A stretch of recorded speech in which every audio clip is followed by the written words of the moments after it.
More than half of the world's fastest-growing companies call Asia home.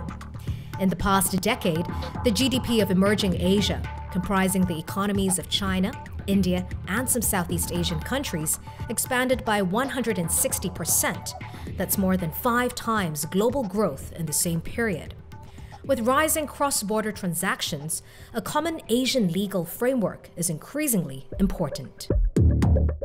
Singapore law is a system of law which has sufficient depth to be stable and predictable, while at the same time it is sufficiently young to retain the flexibility to achieve pragmatic solutions for modern commerce. The Singapore Academy of Law recently released its findings arising from its survey on governing law and jurisdictional choices in cross-border transactions. Singapore law has gained further traction as an internationally preferred choice for cross-border transactions, increasing from 25% in 2015 to 29% in 2019. English law and New York law are often used even where a transaction has no connection either to England or to New York.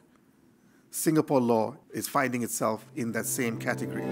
The signing of the Singapore Convention, a UN treaty that ensures international commercial settlement agreements are enforced, leaves little room for doubt on the nation's role in dispute resolution. Given the international confidence in Singapore's legal system, some of the finest from the region's legal fraternity gathered to discuss ways to get big deals done right.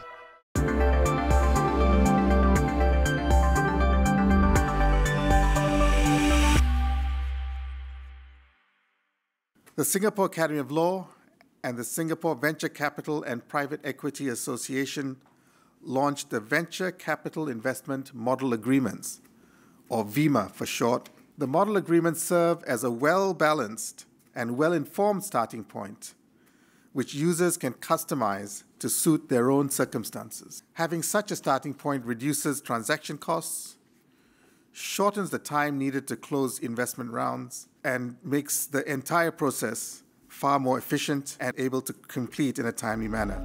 The opening address sets the tone for the day's sharing on how businesses and the legal industry can manage disputes before, during, and after deals. The first discussion focused on deal-making and dispute resolution within the distinct Asian cultures.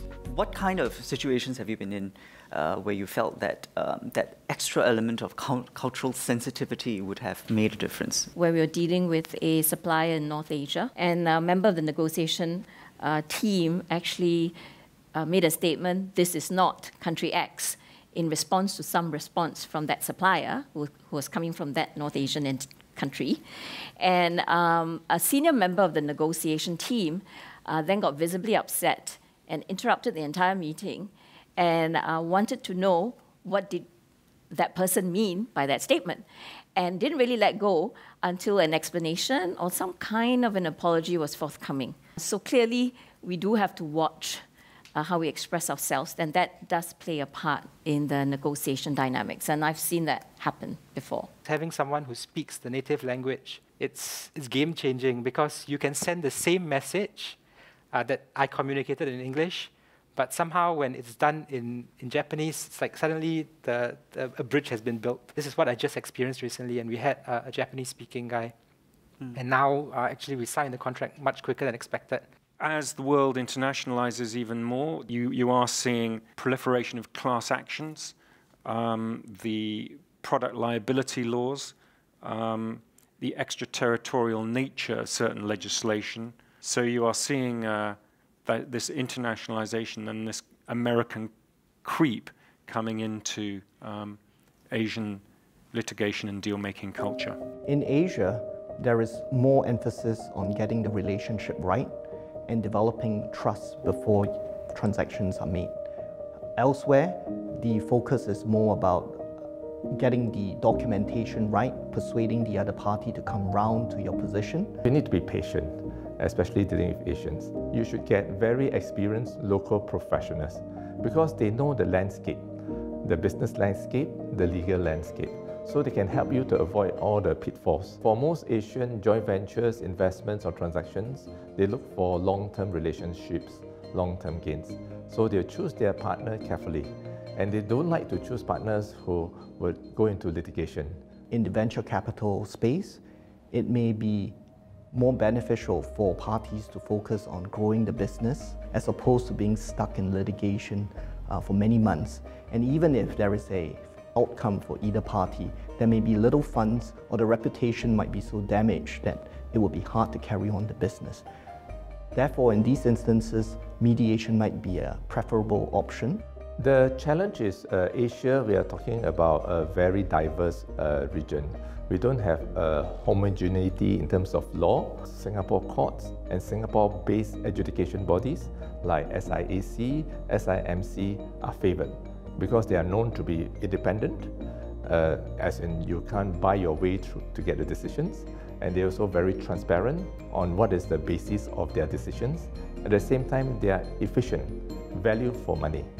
While cultural sensitivity is not the be-all and end-all for doing a deal, not knowing it well and understanding it well can impede or even be damaging to your deal-making. Coming up. So if one takes into cognizance the fact that you can't even really see Singapore on most world maps, it's spectacular, has been well earned by the legal system.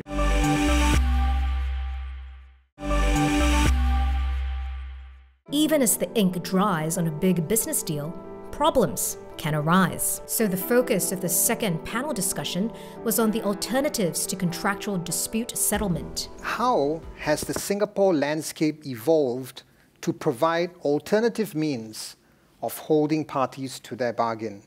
We've had the Singapore Mediation Centre put forward and ready in 1997. We've had by 2014 the Singapore International Mediation Centre in place.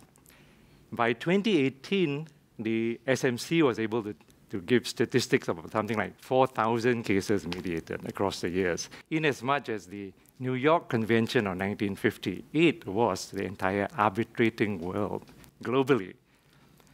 Well, you now have the Singapore Convention being the equivalent for the mediating world. So if one takes into cognizance the fact that you can't even really see Singapore on most world maps, I would say that the word spectacular has been well earned by the legal system here. In June this year, the Singapore Business Federation, they launched the ICC Singapore Arbitration Group. And what that does is it fosters and promotes the use of ICC arbitration, mediation, and other ADR services in Singapore, as well as provides a way for Singapore to contribute to thought leadership through all the global initiatives and policy commissions that the ICC has. So it's a way for the Singapore business community to have its voice heard on an international plane. I think ADR is going to play a big role in the future of dispute resolution. What we're seeing now is a shift away from parties that feel constrained by this adversarial system. Picture this, if you go to court, you have an impartial judge that is looking at your case, you have got lawyers that are presenting the case, the party themselves don't have a chance to speak very much. Then a decision is imposed on you. Contrast that with something like mediation. Mediation, parties choose the neutral mediator. Then they get a chance to communicate face to face.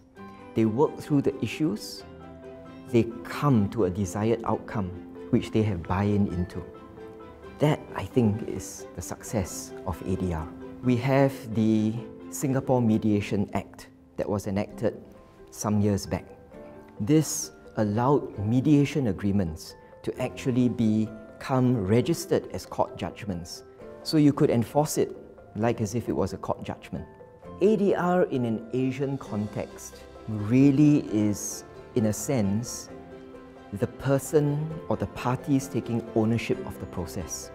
And if you think of it, ADR is not unique, it is not something alien.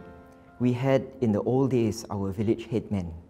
You had the religious leaders that would basically be, helping parties to keep the peace. All you're taking that now is to have that in a more formal setting. In our Asian setting, we talk about faith.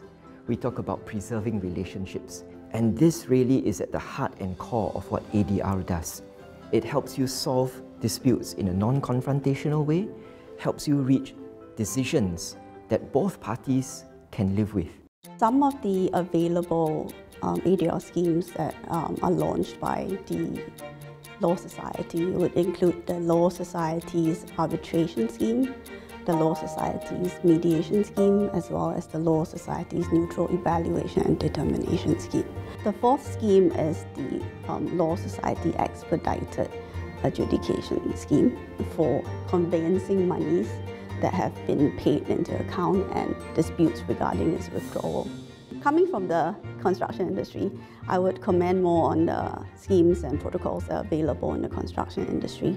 The first being the statutory adjudication, and this is actually an adjudication of payment claim disputes between contractors and subcontractors. Adjudicators will be appointed by the SMC, and the adjudicator will come to a determination of the payment claim entitlement of a contractor within a few months. The second industry-related scheme is the Singapore Infrastructure Dispute Management Scheme or Protocol. This is called the SIDP in short. It's actually designed for contracts in the construction and infrastructure industry that exceeds 500 million. The distinctive feature of this protocol is the appointment of the dispute board to resolve and avoid conflicts. The dispute board actually has wide powers. They actually start work by having site meetings and site visits with the parties involved in the project to understand the project. And they are actually at hand to help parties with any differences that can arise in the course of the project.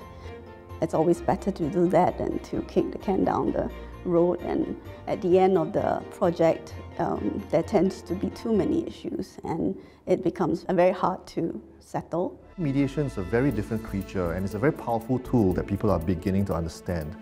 The most important thing is that it gives parties control of the outcome, it allows them to have creative solutions, and it also saves a lot of costs. And a skilled mediator can do a lot to bring parties to a resolution. So SIMC, the Singapore International Mediation Centre, and SMC, where I come from, the Singapore Mediation Centre, these are two bodies that assist in the process of appointing neutrals.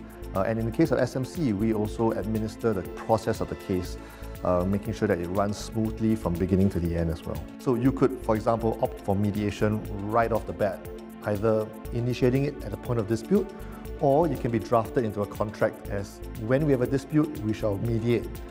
But you can also find it as part of a bigger process like arbitration, where you can have something like, say, ARB-MED, where it's drafted such that you can have arbitration, but at a certain stage you can stop and go for mediation if you think that the issues have crystallized enough, you understand each other's positions and you want to talk it over. Or it can be the reverse. It can be met up, where you go and try to talk first, and if it doesn't work, you go for arbitration. And then, of course, the most complex of them all is ARB-MED-UP, which is where you actually put a mediation in the middle of an arbitration process, and if the mediation works, you don't have to go for the last bit. But if it doesn't, you go right back into the arbitration and you finish the case that way. If you have a settlement agreement and you try to enforce it in the home country of another party, it might not be recognized by the court. You may have to start a lawsuit in that country and argue the entire case over again. But with the Singapore Convention, if a country is a signatory to the convention, they are now able to just take that mediated settlement and enforce it right off, which is a very, very powerful tool, and in fact it's probably the missing piece that will bring mediation to the same level as arbitration internationally, and so we're very excited about it. Coming up. Whenever you're talking with someone, you say, well, what do you think about the Hague Convention, the 2019 Hague Convention? You don't know about it? Oh, what a pity. You should. Making it part of the daily language.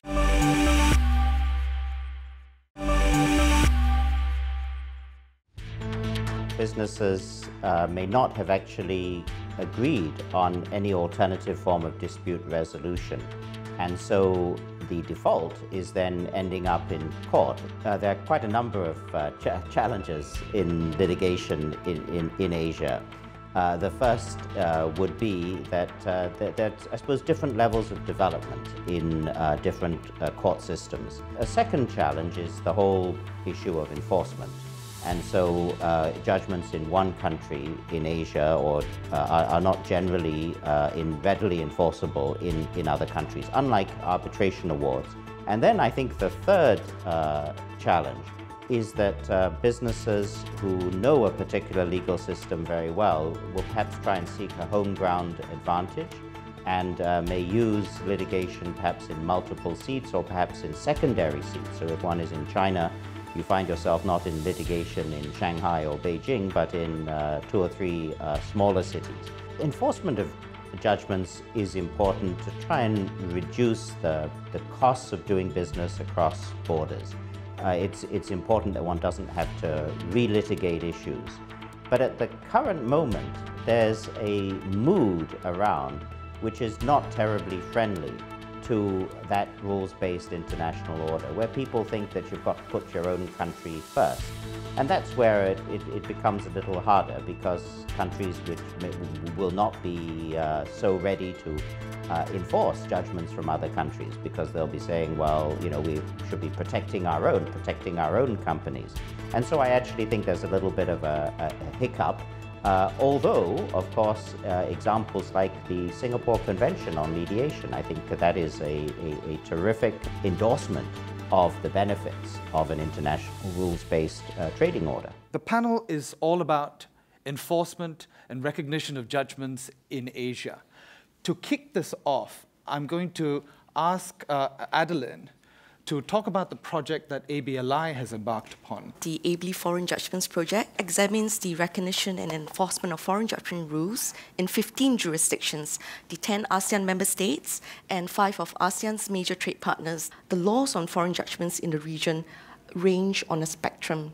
At one end, you've got Indonesia and Thailand, which do not recognize and enforce foreign judgments, except for in very small pockets of the law. So litigants will have to pursue a fresh cause of action in Indonesia and Thailand, in which the foreign judgment may be tendered as evidence, but its effect may not be conclusive. In 13 out of 15 major Asian jurisdictions, SICC judgments are likely to be recognized and enforced regardless whether or not a treaty exists, just on the basis of the civil procedure laws. The new generation of judges is coming to the fore in Thailand. There are likely to be developments in relation to the recognition and enforcement of foreign judgment. In terms of Indonesia, the problem is actually a provision from Dutch colonial times that essentially says, literally says, foreign judgments are not to be recognized and enforced. But the Dutch judges have managed to interpret the restriction away. So I'm optimistic all around for all 15 jurisdictions. In Bangkok, the picture is not that gloomy. It's that new technique from the practitioners will use the enforcement of the foreign judgment as an evidence in the merit of the case itself. London, New York, and now maybe Singapore or Hong Kong used to be, or still is, the venue for international commercial litigation. And who are we to promote trade and investment, not to look at the decision of those very, very reputable forum in the world commerce. So this is good public policy to enforce foreign judgment if you can prove merit of the case. Philip, I'd like to talk about the cost in sort of business terms of not having greater clarity in terms of recognition and enforcement of judgment. Doing business statistics, which the World Bank regularly shows like the top #1 ranking for Singapore on enforcing contracts, both with quality and speed. Taking normal first trial length is like 18.4 months. It's very much driven, to be honest, with China and in India, just because it's GDP weighted. So that's like for the Asian region. And if you do Singapore, Singapore just takes 5.5 months. Compared like Europe, how long does it exequatur procedure would take under the Hague Convention? and compared to like the normal first trial length. So made a regression analysis. It's like 9 months. So 9 months plus the 5 months of Singapore gets you to 14 months, which is shorter than the 18 months. It shows you how much you can achieve by adhering already to the Hague Convention, that this region can benefit quite significantly about it. And the interesting bit is also that the trial length here is significantly shorter than in of English courts, which actually helps to fill the gap of the longer exequatur procedures. So this comes back to the point just made that if we wait around for parties to sign up to the Hague Convention, the 2019 Hague Convention, it'll take a few years. And if you're really interested in attracting FDI, if you're really interested in taking advantage of lower transaction costs, then the importance is to do something here and now. It may not be effective 100%, but there must be some solutions, at least in the short term. I think the audience here is very much roped into the task of marketing recognition and enforcement of judgments, marketing the Hague Convention. I suggest you make it a part of your cocktail conversation. Whenever you're talking with someone, you say, well, what do you think about the Hague Convention, the 2019 Hague Convention? You don't know about it? Oh, what a pity. You should. Making it part of the daily language for the reasons that Philip has identified. Meng, from a Chinese perspective, the positives that we can all take away? The future is very bright. It's bright for China and most of its major trading partners. And for Group 2 countries, including Singapore, South Korea, United States, right, and Germany. Their judgments have already been recognized in China based on reciprocity. So no problem with that. Apparently the door is already open. We need more cases to go through the door. Asia needs more cases by the same token. We need more cases to help the litigants build confidence in the courts, to have more reasonable expectations, and eventually promote the multilateral trade and investment. In Asia, we have a heterogeneous area. When one talks about Asia as if it's a singular whole, one clearly doesn't understand the differences that lie. But within those differences, there lie opportunities to bring harmonization of laws, certainly among commercial laws. So thank you very much for your attention. Please thank the panelists.